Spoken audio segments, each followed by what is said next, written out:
नमस्ते to all of you. आज के सेशन में आप सभी का स्वागत है।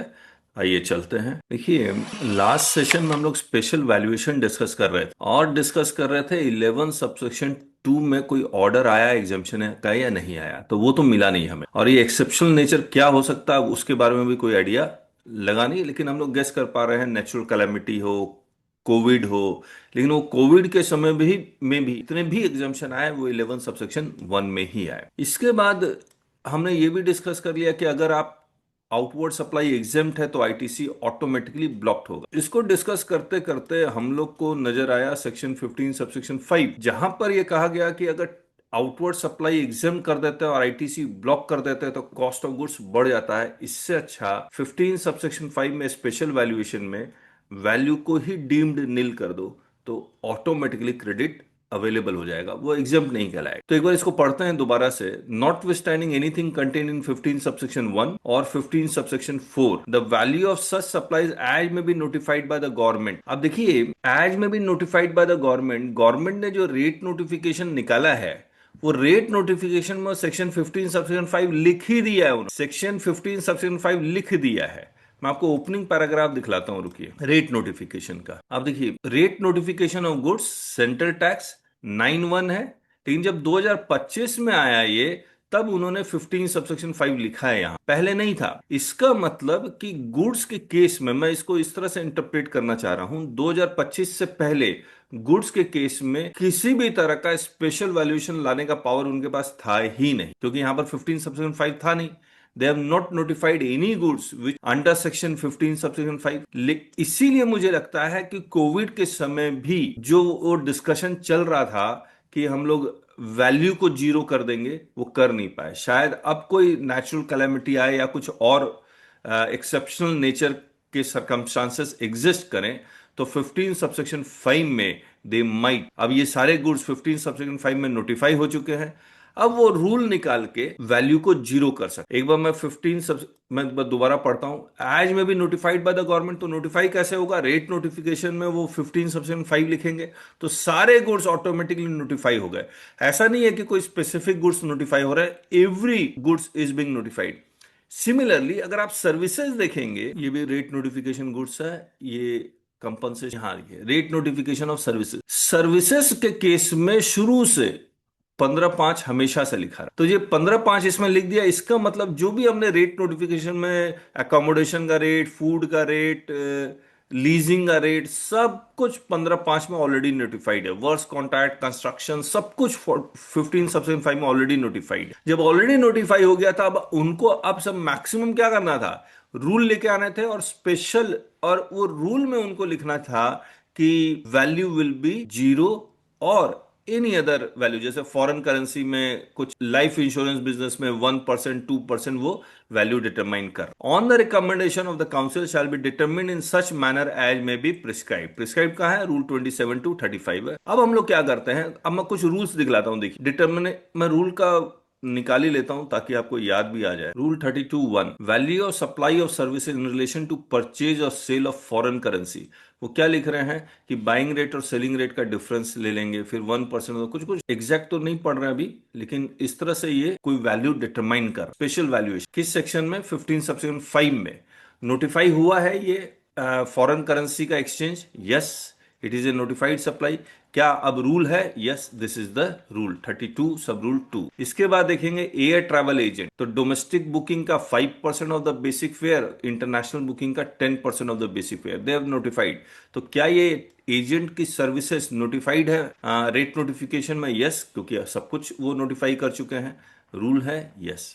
तो इस तरह से ये सारा इन्होंने रूल 32 में किया। फिर वैल्यूएशन केस ऑफ वाउचर तो खत्म ही हो गया, ये इंपॉर्टेंट है। Valuation in case of transaction between distinct person, तो यहां पर अगर डिस्टिंक्ट पर्सन के बीच में है ट्रांजेक्शन तो in the value shall be deem to be nil and ITC is. अब हम लोग यहां, अब हमने क्या किया, examples of special valuation in notification, कुछ दो केसेस में इनफैक्ट कि वो स्पेशल वैल्यूएशन नोटिफिकेशन में ही लिख दिया, रूल लेके नहीं आए। Section 15 subsection 5 requires that the goods और services be first notified and thereafter special valuation may be prescribed through rules. However, there may be situations where the special valuation mechanism for a particular supply is provided directly within the notification itself. Examples of special valuation in notification: supply of building, 1/3 of the value of land shall be deducted. Ocean freight valuation, अब तो खैर ये ocean freight violation का RCM लगता था, वो सब delete हो गया, ओमिट हो चुका। इसमें भी वो 1% ऑफ द सीआईएफ वैल्यू को वो ओशन फ्रेट मान के उस पर आरसीएम लगाते थे, वो तो अब खत्म हो गया, लेकिन ये था। Examples of special valuation in rules: rule 31A, value of supply in case of lottery, betting, gambling and horse racing. जो ग्रॉस वैल्यू है उसी को वो वैल्यू ऑफ सप्लाई मानते हैं और बैक कैलकुलेशन करके जीएसटी रेट लगाते। 31B, value of supply in case of online gaming including online money gaming.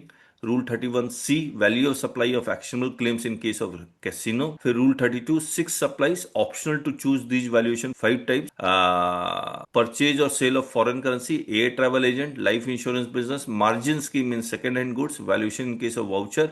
ये तो अब डिलीट ही हो गया क्योंकि वाउचर के कॉन्सेप्ट को ही वो ओमिट कर चुके हैं। Value of taxable supply services between distinct person, as पर रूल 32 सब रूल 7, ये वाला value of supply between distinct person shall be deemed to be nil. It implies that such supply is still a taxable supply since value is nil and not the tax rate. It also means that ITC is not block for the supplier who is making an onward outward supply. इसको onward outward. अब A और B are unrelated party, B and C are related party. अब B ने C को supply किया, लेकिन B जो इसको ऑनवर्ड सप्लाई कर रहा है उसके लिए ए से कुछ खरीदा होगा, तो B is eligible for ITC. B can avail ITC even if value of supply is nil. This is the difference between section 11 and section 15 subsection 5। Section 11 rate is nil तो एग्जाम सप्लाई कहलाएगा, ITC block हो जाए। और 15 subsection 5 में value is nil तो taxable supply कहलाएगा, ITC is not. Anyone, किसी को कुछ कहना? So this sir notifications, sorry, these rules are, you can say that 11(2) का स्पेशल है सब ऐसा वैल्यूएशन के लिए। 11.2 का तो कोई एग्जाम्पशन नोटिफिकेशन आया ही नहीं ना, मतलब 11.2 का कोई ऑर्डर आया ही नहीं। ओके ये तो हमने सेक्शन 11 और सेक्शन 15 सेक्शन 5 को कंपेयर किया है बस। ओके यहाँ पे अगर आप देखेंगे, अगर हम लोग लिखना चाहें टैक्स अमाउंट इक्वल टू 0, यहाँ पर भी अगर लिखना चाहें तो हम लोग लिख सकते हैं tax amount equal to 0। Effective तो टैक्स अमाउंट 0 ही आ रहा है। सर बक्सेटी बोल रहा हूँ। हाँ बख्शी, कल मैं थोड़ा सर्च किया था, हाँ हाँ, एक उड़ीसा के लिए ना कोई स्पेशल एग्जाम्पशन आने वाला है जनवरी से। आगे है, जनवरी आने के वाला बाद है आने वाला है, कि लेकिन अभी बाद में तुम्हें सर्च किया ना तो वो बोलते हैं कि ये ऑफिशियल डॉक्यूमेंट है, जनरल पब्लिक के लिए नहीं मिलेगा करके। मैं ग्रुप में थोड़ा शेयर किया, अगर वो कुछ रीड करेंगे तो पता चलेगा। कल भी शेयर किया था सर मैं, कल के इसमें ना ऑर्डर नंबर नहीं दिखाता, खाली ऑर्डर आने वाला है करके बताया। ये क्या है? उनका कहना है कि आप एप्लीकेशन करके अगर ऑर्डर कॉपी चाहिए तो ले सकते हैं। नहीं नहीं, इसका मतलब ये है हाँ सर। कि टैक्स पेयर विल अप्लाई हाँ for okay exemption, okay okay. और और वो हाँ बताएगा कि व्हाई यू नीड एग्जाम्पशन। बोलता है ओके कि ग्राउंड्स और reasons for special exceptional exemption state clearly the exceptional nature और special public interest hardship compelling reason justifying exemption. और आप सोच के देखिए ये कितना, मतलब ये एग्जाम्पशन अगर वो मांग रहे हैं किस सेक्शन में लिखा हुआ है 11(2) में, ये आपने चैट जीपीटी से निकाला है क्या?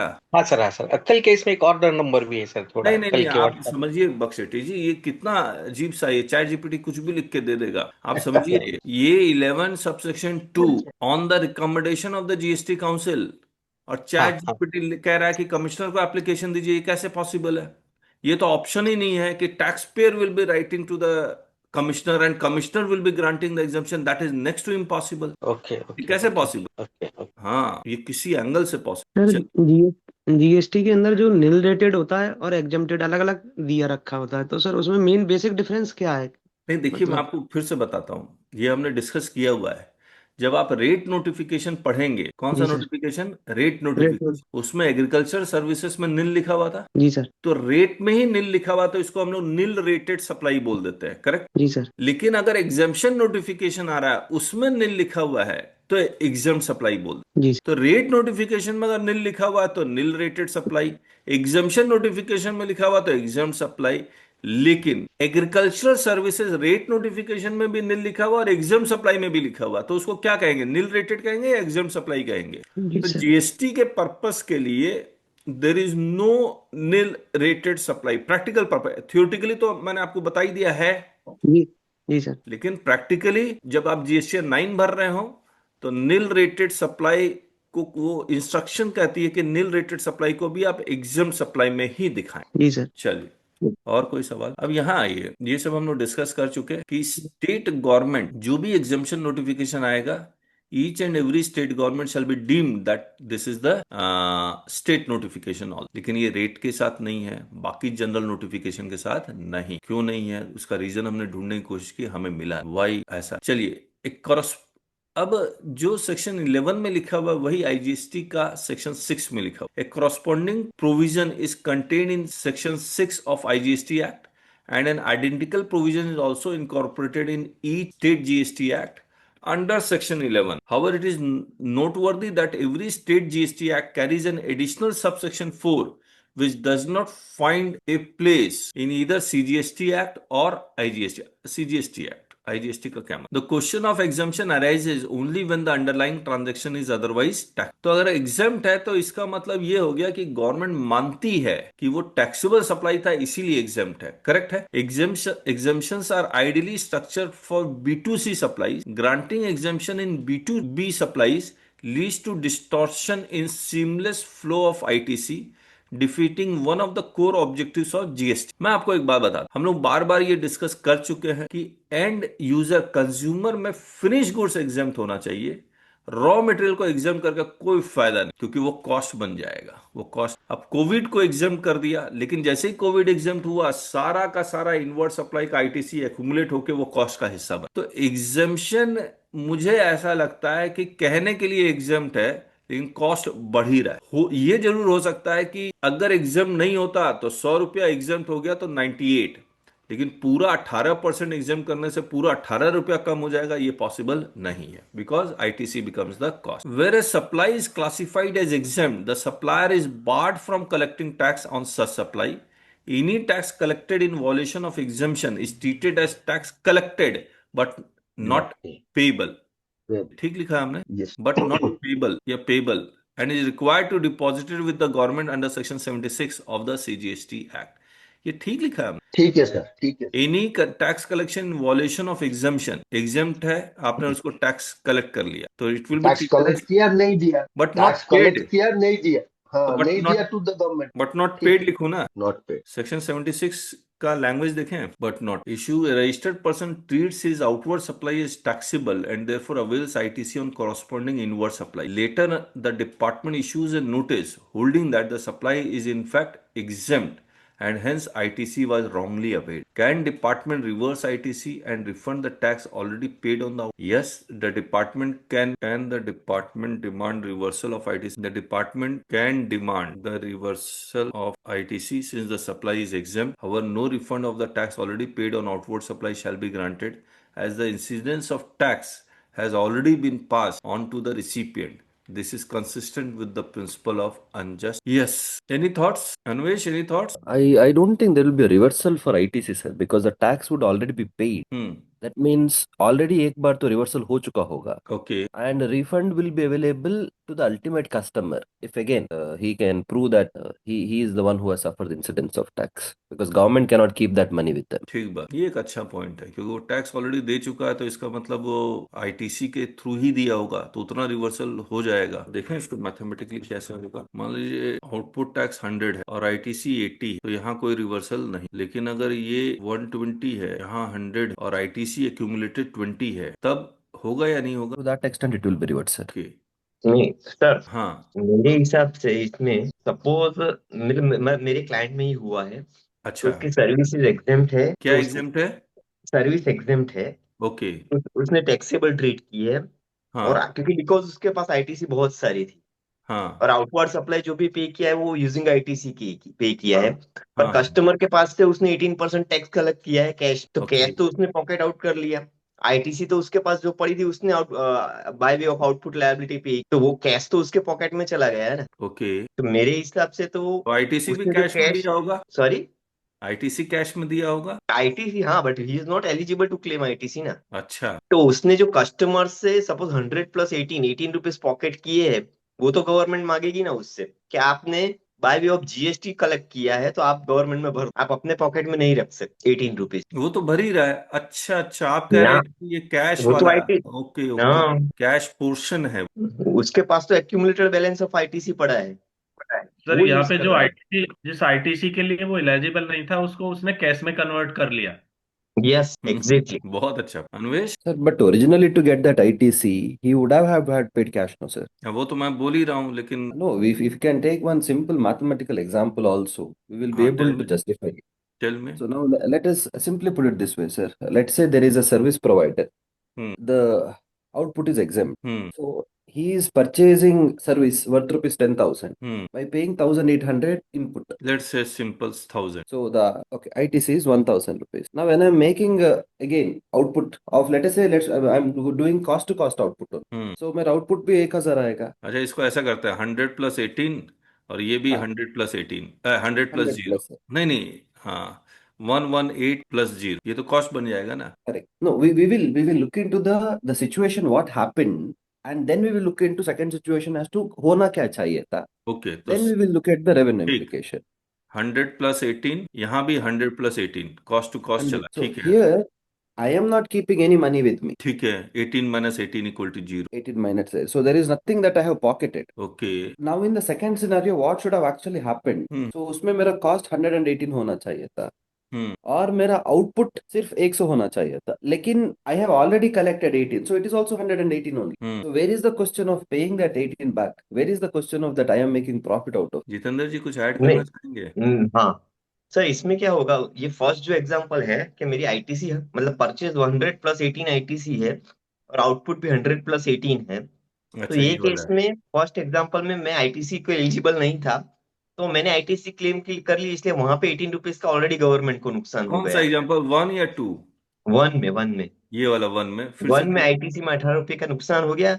एडिशनली मैं यहाँ पे 118 वो आईटीसी से एडजस्ट कर रहा हूँ, अदरवाइज 18 रुपीज यहाँ पे भी गवर्नमेंट को यहाँ पे एक्चुअली गवर्नमेंट को नहीं मिलना था, पर मेरे हिसाब से सर इसमें 118 आपने पे किया है, 118 मतलब कहीं तो पे करना आएगा ना, क्योंकि अल्टीमेटली मैंने कैश पोर्शन जो कलेक्ट किया है कस्टमर से वो गवर्नमेंट को पे नहीं किया है, और मैंने आईटीसी यूज करके कर लिया है, जो आईटीसी के लिए मैं एलिजिबल ही नहीं। या फिर ऐसा हो सकता है कि एग्जाम है तो आप आईटीसी कैसे ले सकते हो, you can not claim IT. देखिए, जो मूड क्वेश्चन है, whether there is a conversion of ITC into cash, इसी को डिटरमाइन सोचते हैं। और सर इसमें जैसे कंपोजिशन डीलर का भी एग्जांपल ले सकते हैं। जैसे वो क्या? जब परचेस करता है तो आईटीसी तो कॉस्ट का ही पार्ट बन जाता है, और हम्म फाइनल अमाउंट पे वो 1% जमा कराता है।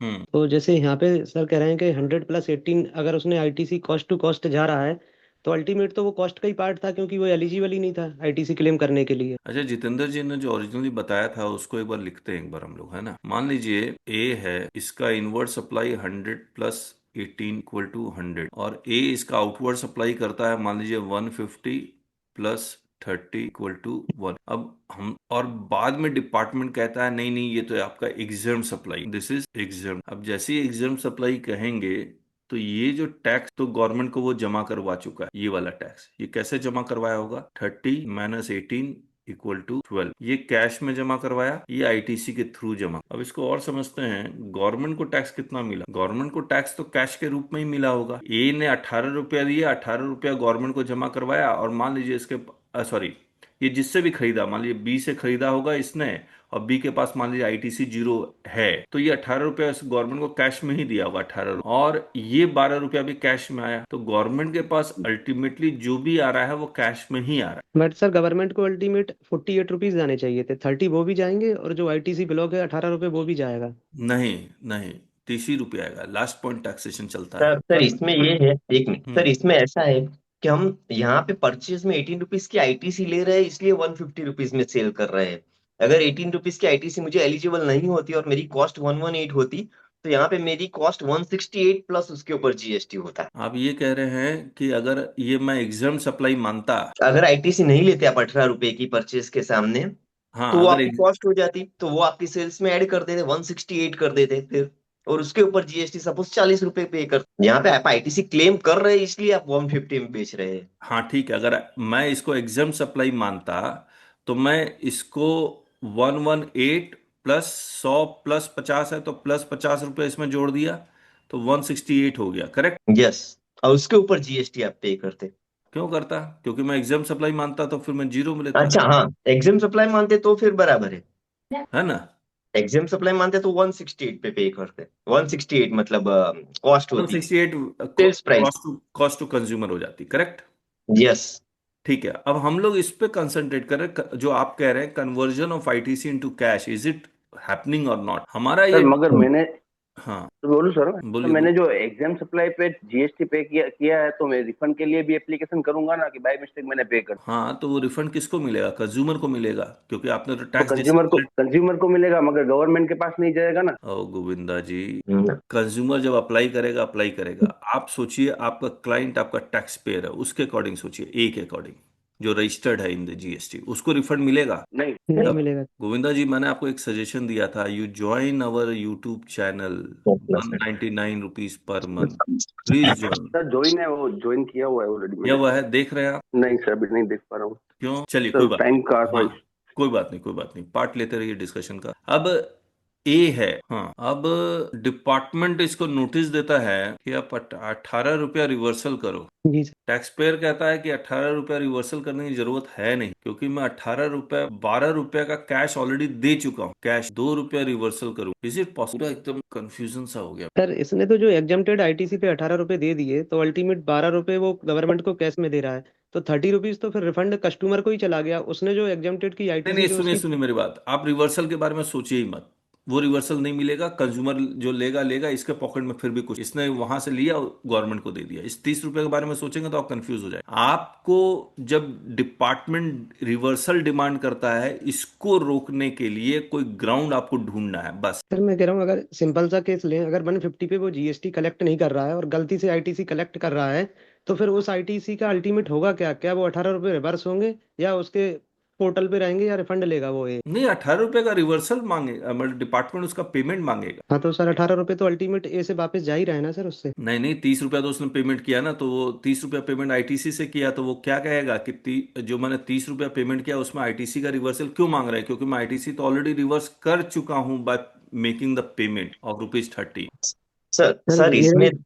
सर इसमें आप देखिए, फर्स्ट एग्जांपल में आप गुड्स सेल कर रहे हैं 180 का, और आपको कॉस्ट पड़ रही है 118, मतलब आपका प्रॉफिट उसमें होता है 52 रुपीज। और सेकंड एग्जांपल में आपका कॉस्ट होती है 118 और आपका सेलिंग प्राइस होती है 168, तो उसमें आपका प्रॉफिट होता है 50 रुपीज। तो आपने कुछ डिफरेंशियल अमाउंट पॉकेट आउट की है, 118 और 168, मतलब उस तरह से भी देख सकते हैं कि आपने पॉकेट आउट इनडायरेक्टली कितनी अमाउंट। नहीं नहीं, मुझे ये उससे हमारे में कोई तो क्या है कि मतलब, हमने एग्जैक्ट 18% नहीं गिना है। मुझे इसी से मतलब conversion of ITC into cash. हाँ, मतलब ultimately I have converted ITC into cash. मुझे तो यहाँ सिर्फ 2 ही रुपये का रिवर्सल डिमांड लग रहा है। अन्वेश, क्या कह रहे हैं आप? For once, it's a very good discussion that is going on. For once, let us change the entire example and let us go into the case of section 17(5), sir. So, मान के चलिएगा कि मैंने एक मोटर कार परचेज किया, उसके ऊपर I have paid 1 lakh rupees of GST at the time of purchase. Now I have claimed the ITC. Oh, 1 lakh का I have claimed the ITC. And then I have reversed the ITC of 1 lakh rupees. Now, can the department come and say, you were not supposed to claim only, so reverse it once again? Come again? So, normally, whenever I purchase a motor vehicle, I'm not supposed to claim the ITC at all. Correct. I have already claimed it and I have reversed it already in my 3B. But ठीक है। department, can they come and say कि I'm ignoring whatever it has been debited from your electronic credit ledger. Credit ledger will not even come into picture because you have claimed, which is ineligible. Now pay it once again. Now the question is, for a 1 lakh rupees of claim, can there be two reversal? One in 3B and one through order? We will say नहीं, no. मतलब this question, अच्छा, you complete it, then I will. So I am not saying that this 1 lakh rupees of ITC was actually used to make any taxable supplies and eligibly I have used it. No, I have simply reversed it. 1 lakh का credit लिया, 1 lakh credit reversal किया. So the net effect is going to be 0. So can the department come and say, no, the crime is availing 1 lakh only. So this is a wrongful availed ITC, so reverse it once again. So then what happens is, for 1 lakh of ITC availment, I will have to reverse 2 times. That is not permissible in law. So whether ITC is actually available or not, that is secondary question. If I have already credited it, then by passing a debit entry, I have reversed the impact. This example mein, whenever I am making a purchase, I was not supposed to avail ITC. I am very clear. क्योंकि हम्म मेरा inward supply था, मेरा outward exempt था. So 17.2 read with rule 42, I am not supposed to claim ITC. Fair enough. But hmm what is my crime that I have done? I have availed ITC. So this is my crime number one. What is my crime number two? That I have collected GST from my customer, but then I have used the ITC to pay the tax. So I am not retaining anything. Oh, even if you do that mathematically, that 118 and 180 and everything, at the end of the day, if I have availed it and I have used it to pay the payment of tax, I am making two simultaneous mistakes. One is of availment of tax, another one is of discharging the tax I was not supposed to discharge. So these both mistakes correct each other. देखिए अन्वेश क्या कह रहा है, मैं एक बार आप लोगों को बता देता हूँ ताकि सेम पेज में आ जाए सब लोग. Now suppose in case of motor car I availed the ITC of 100 rupees, I reversed it 100 rupees. यही 3B ऐसे ही भरते भी हम लोग और नेट इफेक्ट नहीं लगा. अब डिपार्टमेंट कहता है नहीं नहीं नहीं, आपने को तो अवेल ही नहीं करना चाहिए था, और अगर अवेल कर चुके हैं तो अब आप रिवर्स कीजिए. क्या वो 2 बार रिवर्सल करवा सकता है? कि जबकि एक बार मैं रिवर्सल ऑलरेडी कर चुका हूं. तो द आंसर इज नो. अब इसी एग्जाम्पल को यहां पर जो एग्जाम्पशन वाला है उसमें देखिए कि अगर मैंने आईटीसी ले लिया, चलिए ठीक है, 100 रुपीज अवेल्ड, और फिर मैं उसको आउटपुट टैक्स के साथ एडजस्ट कर चुका हूं 100 रुपीज, क्या डिपार्टमेंट अब कह सकता है नहीं नहीं आपने आईटीसी क्यों लिया, फिर जो आपने आउटपुट टैक्स को हम नहीं मानेंगे, आप रिवर्स कीजिए दोबारा से 100 रुपीज. Is it possible? और तो yes, this is not possible. But the answer the question is only of cash component. There is never a cash component, sir. क्योंकि मेरे पास भी वो ITC कैश से आया है. पर डिपार्टमेंट यहाँ पे 2 बार आर्ग्यू कर सकता है ना. एक तो जो एग्जम्प्टेड था, आपने आईटीसी लिया, वो आपको अलाउड नहीं है, पहले वो रिवर्स करो. सेकेंडली जो आप एलिजिबल नहीं हो और जो आपने कलेक्ट किया एक्सेस, उसके लिए तो 2 बार आपको शोकॉज देगा. एक ही शोकॉज में ये दोनों पॉइंट डालेगा. ये पॉइंट वो मानेगा ही नहीं कि मैंने आईटीसी यूज कर लिया, यूटिलाइज कर लिया. वो आप नॉर्मल डीलर के लिए आप नहीं हो, ये आपके लिए नहीं है. अगर आपका गुड्स एग्जम्प्टेड में है तो आपको आईटीसी लेना भी नहीं है और टैक्स कलेक्ट भी नहीं करना है. तो टैक्स कलेक्ट कर लिया, लेकिन मैंने गवर्नमेंट को जमा करवा दिया है. सर जमा कितना सर किया, पूरा किया सर या आपने पूरा सिर्फ पूरा प्रोपोर्शनेट किया? सर मैं एक पॉइंट बोलूं.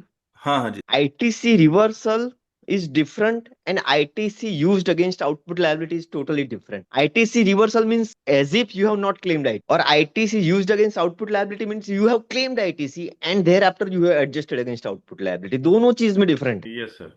You cannot compare both. कि भाई लेकिन ये इसी दोनों के एक ही लिए है. आपने आईटीसी यूटिलाइज कर लिया तो इंटरेस्ट पेनल्टी देंगे. अगर आईटीसी रिवर्स करना है तो वहां पे पेनल्टी नहीं देंगे. दोनों जितेंद्र में जी, डिफरेंस है. जितेंद्र जी फिर से बोलिए, क्या बोल रहे? आईटीसी ITC अवेल करके रिवर्स करना अलग चीज है, और ITC अवेल करके आउटपुट लायबिलिटी के सामने एडजस्ट करना अलग चीज है. ये दोनों सेम चीज नहीं. यू तो can not Jitendra ji equate का बोथ द कहना है थिंग्स. आईटीसी रिवर्सल और आईटीसी यूटिलाइज, ये 2 चीज वो बताना चाह रहे हैं कि एक जगह पे हमने यूटिलाइज कर दिया है, एक जगह पे जमा था उसको रिवर्स किया. मतलब आप ऑफिसर को ऐसा नहीं कह सकते कि आपने आउटपुट लायबिलिटी के सामने एडजस्ट किया है, that means you have reverse right. अच्छा जितेंद्र मतलब जी, एक बात बताइए, आप लॉ में कहीं कहीं लिखा हुआ है कि अगर आईटीसी आपके पास सफिशिएंट नहीं है रिवर्स करने का, तो आउटपुट टैक्स में ऐड करके आप पे कर दीजिए, उसको क्या कहेंगे? नहीं, आउटपुट टैक्स में पे करके नहीं. आउटपुट मतलब पहले लिखा था सेक्शन 16 में कि आउटपुट लायबिलिटी में दिखा दी, सप्लाई में ऐड करके नहीं.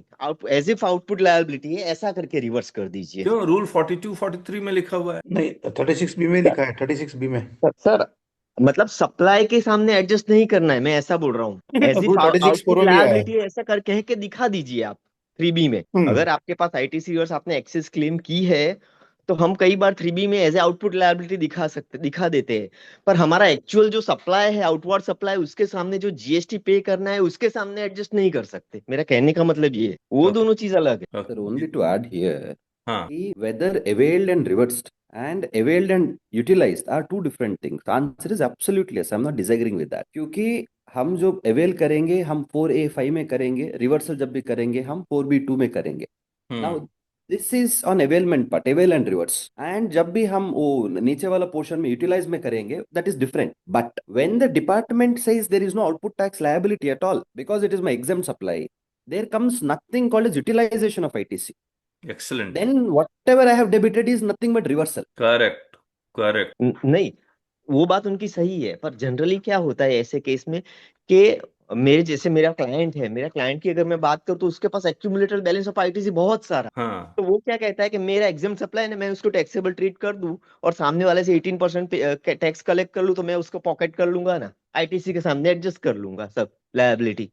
वैलिड पॉइंट है, वैलिड। ऐसा होता है। Otherwise he is not eligible to collect 18% GST from its clients और कस्टमर। हाँ, तो उनको कैश में देने का जरूरत नहीं पड़ेगा। हाँ, पर वो उसको 18% चाहिए कस्टमर के पास से, इसलिए वो 18% चार्ज करता है और पॉकेट आउट कर लेता है। तो आप ये कह रहे हैं कि मान लीजिए मेरे पास एग्जाम सप्लाई आईटीसी एक्यूमुलेटेड बहुत सारा था, उसको मुझे कैश में कन्वर्ट करना है। उसके पास एक्चुअली 5 करोड़ आईटीसी है। तो वो क्या करता है कि उसका एग्जाम सप्लाई है ना, तो उसके हर बार 18% चार्ज कर देता है। तो नहीं, हर एक साल बात उसका। बताइए जितेंद्र जी, हम्म। मान लीजिए मेरे पास आईटीसी एक्यूमुलेटेड 5 करोड़ पड़ा हुआ है और मैं out hmm. Of supply exam exam करता रहूंगा, एग्जाम सप्लाई, तो मेरा आईटीसी एक्यूमुलेट होता रहेगा, करेक्ट है? नहीं, उस केस में तो आप आईटीसी ले ही नहीं सकते, मतलब it is what as is as good as your cost. Sir? हाँ, तो फिर उसमें केस में यस आईटीसी ले ही नहीं सकता, तो फिर हाँ, एक्यूमुलेशन का सवाल ही नहीं उठता है। यस, पर उस वो क्या करते हैं कि आईटीसी ली है और एग्जाम सप्लाई को टैक्सेबल ट्रीट करते हैं और इनवर्ट कस्टमर सप्लाई को 18% वाला जीएसटी इनवॉइस इश्यू करते हैं। सर, तो कस्टमर 100 रुपया प्लस 18 रुपीज दे देते हैं उनको। तो sir, I eighteen want percent to raise rupees की वन जो लायबिलिटी है वो आईटीसी से पे करते हैं वो लोग। Sir, one question I want to raise to Jitendra ji. हाँ, हम्म। इनवर्ट सप्लाई भी आपका एग्जाम था और उस पर टैक्स लग गया था, इसीलिए एक्यूमुलेट हो गई। इनवर्ड सप्लाई एग्जाम नहीं होता है, आउटवर्ड सप्लाई एग्जाम था इसके।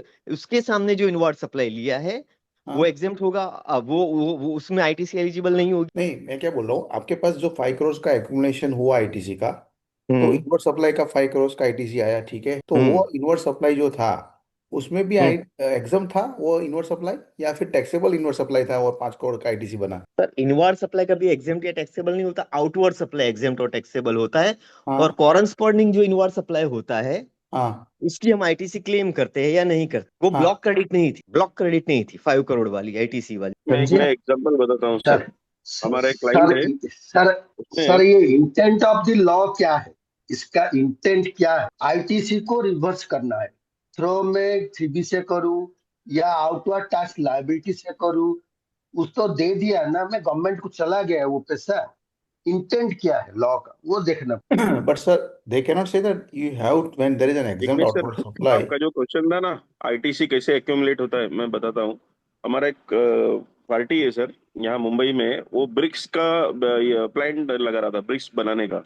ऑटोमेटिक प्लांट था, वो पूरा चाइना से इंपोर्ट किया था मशीनरी वगैरह। बाद में मालूम पड़ा ब्रिक्स कंपोजिशन में चला गया, उसके ऊपर 6% है, तो उसका आउट कंपोजिशन में जाने से ये जितना भी आईटीसी था जो उसने एक्यूमुलेट किया था वो पड़ा रह गया। हम्म। When regular to composition they go, they have to reverse it. ये रिवर्स करना। नहीं, वो कंपोजिशन नहीं है सर, रेगुलर का 6% अच्छा, विदाउट आईटीसी वाला। फिर नोटिफिकेशन पढ़ना पड़ेगा। ना, वो तो बराबर है सर, उसमें तो कहाँ रिवर्सल की बात की है, स्पेशल रेट वाला है ना 6%। हम्म। नहीं नहीं, तो ये तरीके से उसका आईटीसी इतना एक्यूमुलेट हो गया, तो मतलब आपका जो सवाल था कि आईटीसी एक्यूमुलेट कैसे हुआ अगर मेरा एग्जाम्प्टेड है तो। हाँ, मैंने इसीलिए जितने से क्वेश्चन किया ना, कि आप बोलते हैं एग्जाम आउटवर्ड सप्लाई है, तो 5 करोड़ का एक्यूमुलेशन कैसे हो गया? तो अरे, कॉरस्पॉन्डिंग इनवर्ट मैं सप्लाई भी मैं है। बताता हूँ जिनेश जी, मैं बताता हूँ कैसे हो गया।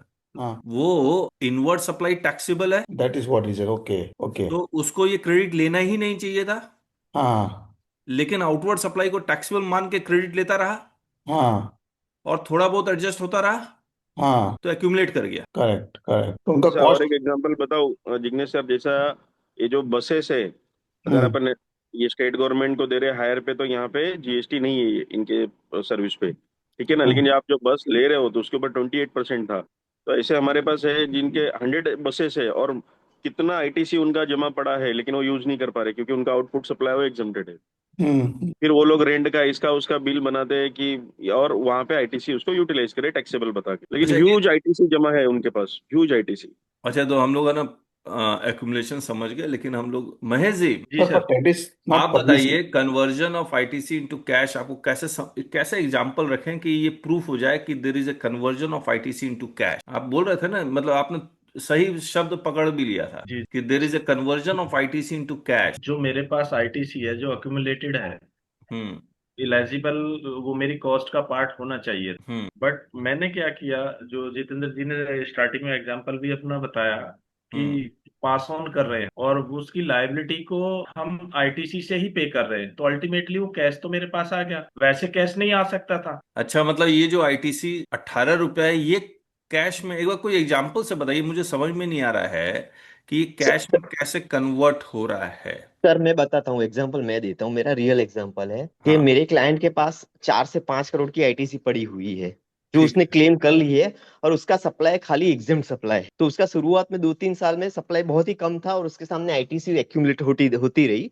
अब हर साल उसका जो आउटपुट लायबिलिटी होती है वो अप्रोक्सीमेट 50 से 60 लाख होती है। सॉरी, आउटपुट लायबिलिटी नहीं, अगर वो एग्जाम सप्लाई के सामने 18% आउटपुट लायबिलिटी गिने तो, क्योंकि वो लोग मान रहे हैं कि मेरा सप्लाई आउटवर्ड सप्लाई है वो टैक्सेबल। सपोज 3 करोड़ है हर साल उनका आउटवर्ड सप्लाई, तो उसके ऊपर 18% वो लोग गिनते हैं तो 54 लाख। तो हम्म वो लोग क्या करते हैं कि कस्टमर को इनवॉइस 3 करोड़ प्लस 18% जीएसटी, हम्म ऐसा करके 3 करोड़ 54 लाख का इनवॉइस रेज करते हैं। हम्म कस्टमर उनको 3 करोड़ 54 लाख, 3 करोड़ 54 लाख कैश दे देता है। अब हम्म जब उसकी लायबिलिटी पे करने का टाइम आता है तो वो क्या करते हैं, 54 लाख लायबिलिटी अपने 5 करोड़ के एक्यूमुलेटर बैलेंस से यूज करते हैं, आईटीसी एडजस्ट करते हैं। तो उसको कैश तो पॉकेट में 54 लाख आ गए जीएसटी का, हम्म और आईटीसी जो वो क्लेम नहीं कर सकते थे 5 करोड़ की, वो यहाँ पे लायबिलिटी के सामने एडजस्ट हो गई। तो 54 लाख उनका आउट पॉकेटिंग हो गया ना। Yes sir. Sir, is it sir permissible? Sir Is it? Moot question ये है यहाँ पे कि हम्म अगर मेरा कोई एग्जिम सप्लाई है, उसका मैं इनवॉइस रेज करता हूँ और उसके ऊपर मैं 18% जीएसटी सपोज चार्ज करता हूँ गलती से या इंटेंशनली, जानबूझकर तो जानबूझकर, क्वेश्चन हाँ। ये है कि मेरी आईटीसी में उसके सामने यूज कर सकता हूँ आईटीसी क्लेम करके या नहीं? नहीं कर सकते ना। एग्जैक्टली मैं भी यही कहता हूँ कि नहीं कर Rule सकते। 42, Rule 43 clear cutly squarely applicable to you. You are violating Rule 42, 43. Sir sir यहाँ पे एक एग्जांपल और मैं कोट करना चाहता हूँ। कल ही हम्म मुझे मेरे क्लाइंट का फोन आया, वो हम्म फार्मास्यूटिकल है जिसपे अभी रेट 5% हो गया है। फार्मास्यूटिकल में है। जी जी। तो हम्म उन्होंने क्या किया है, गलती से 12% चार्ज हो गया। हाँ, ये इंटरेस्टिंग है, ठीक है। जी। अभी होता क्या है कि उनके पास आईटीसी है, बट आईटीसी जो रिफंड लेते हैं कैपिटल गुड्स और इसका उन्हें नहीं मिल पाता है। अब अगर वो 12% चार्ज कर देते हैं, सामने वाले से 12 ले लेते हैं, और जो आईटीसी उन्हें रिफंड नहीं हुआ जो कॉस्ट बनने वाला था उसके हम्म अगेंस्ट उन्होंने पे कर दिया, हम्म तो वो कैश में तो सर कन्वर्ट हो ही गया ना। जो एडिशनल 7% था तो वो तो पेमेंट तो मुझे आ ही गया। ये भी एक सवाल है, चार्ज सर वो 40%। कास्ट, सर कास्ट का पार्ट है कि नहीं, ये भी तो है। तो इसमें रूल 42 भी नहीं लगेगा ना अब तो। हाँ, इस केस में 42 भी नहीं लगेगा। कैसे कैसे कैसे सर, कैसे क्या क्या क्या क्यों नहीं लगी? ये कह रहे हैं कि 5% चार्ज करना था, हाँ हाँ, ठीक है। 40% चार्ज कर दिया या 18% चार्ज कर दिया, हाँ, तो उतना आईटीसी को वो कैश में कन्वर्ट कर दिए, ये कहना चाह रहे हैं। अच्छा। अब ये सब सोचना होगा ये कैसे हो रहा है। बट रुक अन्वेश, ये जो जितेंद्र जी ने जो एग्जांपल दिया है 54 लाख जो स्क्रीन में है, and he saying that it is being converted into cash. हाँ, कन्वर्ट हो रहा है बिकॉज और they are charging on the exempt supply GST. और रीपे करना पड़ेगा इनको, वो रख नहीं सकते, ये कैश इनका नहीं है वो। एक मिनट अमित जी, कंक्लूजन बताइए, let us discuss it. Yes Anvesh. That is, no, I see what he's saying. That also appears to be correct. Hmm That when we mathematically do it, now let us say कि the government जब भी वो credit chain when it breaks, government wants to keep that amount of money. So credit मान के चलिएगा कि मैंने 10 लाख का परचेज किया है और उसके ऊपर 1,80,000 का जीएसटी भरा। हम्म Now the government says my output tax is exempt. That means government के पास 1,80,000 का जीएसटी जाना चाहिए because the credit chain is breaking. But hmm I am not agreeing to break the credit chain. What I am going to do, I am going to supply my item for 15 lakh rupees. And वो 15 लाख के ऊपर मैं 18% charge करूंगा, मान के चलेगा कि 2,70,000, 2,70,000. And I am going to use this 1,80,000 as an ITC. And बाकी का 90,000 I will pay in cash. Now we have to look it from the other side round. जो सर बता रहे थे कि अगर if my customer can take the refund, what refund that he is going to take? Now, if you are going to say that customer is entitled to take the refund of 2,70,000 rupees, so yes इसका मतलब sir, where is the money with the government now? That entire supply chain became zero taxable for government. Not that 1,80,000 is also not they are able to recover. Correct. Other way of looking at it. हाँ, excellent, ठीक है। तो यहाँ conclude करते हैं, लेकिन हम लोग कल डिस्कशन में ही मिलेंगे, लिटिगेशन में नहीं मिलेंगे।